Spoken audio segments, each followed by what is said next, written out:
Aski here for Nerf TV, taking a look at the Ebonheart Pact, one of the three major factions a player must choose from in the Elder Scrolls Online. Born in war, the Ebonheart Pact is a very unstable alliance, but incredibly powerful in its militaristic might. The Pact is made up of the Nords of Skyrim, the Dunmer or the Dark Elves of Morrowind, and the Argonians of Blackmarsh. Although the alliance is led by Jorn, a Nord, he does not have absolute rule.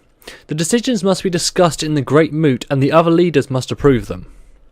Its capital and the home of the Great Moot is in Mournhold in Morrowind, and Jorn spends most of his time there.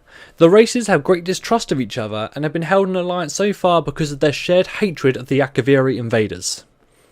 The pact was formed amidst the turmoil of the second Akaviri invasion. The Akaviri are slavers from a continent said to be to the east of Tamriel, although their wars always seem to start from the north.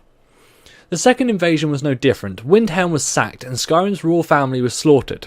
The Akaviri then moved south towards Riften. Jorn, now the last remaining member of the royal family, asked the Greybeards for assistance. The Greybeards called upon the Ash King of Sovngarde to help, and he stood with the Nordic forces in battle and inspired Jorn and his army to confront the Akaviri on their own terms.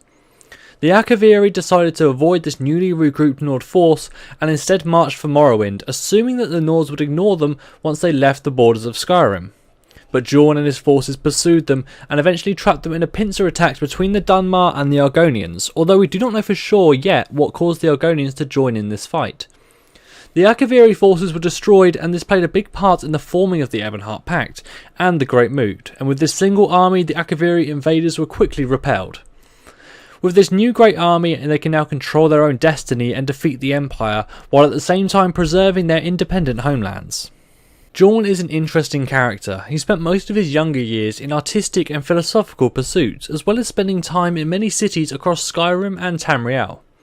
He claimed he had no interest in leadership, and as his sister was destined for the throne, his family allowed him the freedom to pursue his interests. He had assembled a broad array of artists and performers around him, and his natural leadership made him the unofficial leader of this little community.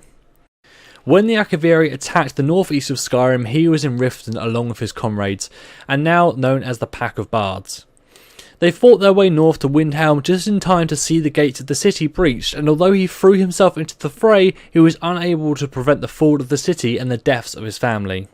This was when he appealed to the Greybeards and they summoned the Ash King from Sovngarde to fight at his side, and the tale of the Akaviri invaders took place.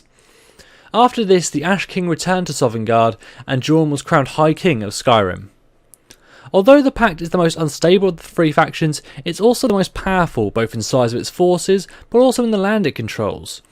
They have taken their symbol as the dragon, a Nordic symbol representing the Dragonborn. At the moment, this is all we actually know about the Ebonheart Pact, and I personally find them to be a very interesting alliance, and I can't wait to find out more. But for now, I've been Aski, and you've been watching Nerf TV. Make sure to check out all of our other lore videos looking at the factions of Elder Scrolls Online, as well as all of our other content. Thank you for watching.